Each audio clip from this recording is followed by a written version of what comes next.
Welcome back to my divorce support journey. And I'm at the point where I'm really wanting to focus on how to get through your healing process and what is a way to get back to your emotional well being.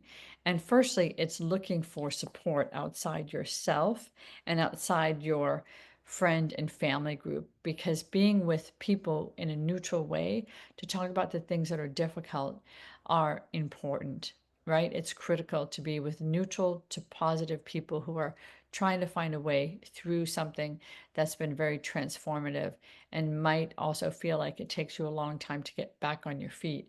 So get that support, whether it's individual therapy, group therapy, a coach, um, a trainer, whatever else you might need, a financial advisor, um, someone that helps you get a new job, a new home, a place to stay with your kids that's in proximity to your other parent, whatever it is, get support. There's resources out there.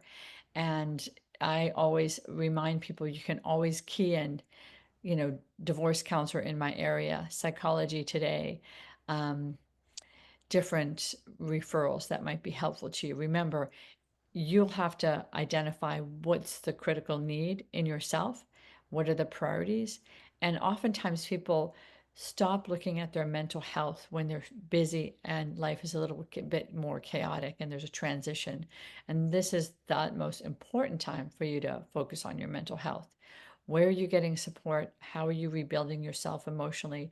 And looking at your grief. Where are you in your grief cycle? Grief is not linear, but it's really important to understand when grief comes up.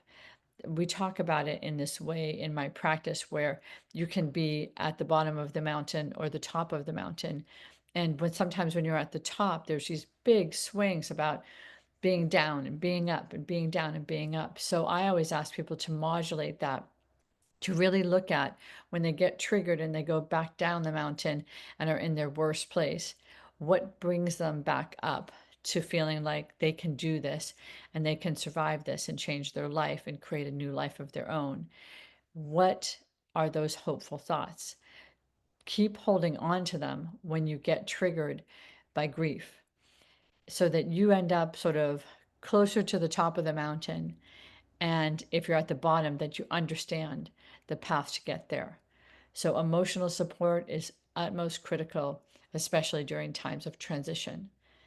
There's a lot out there. Don't hesitate to message me if you need a specific referral.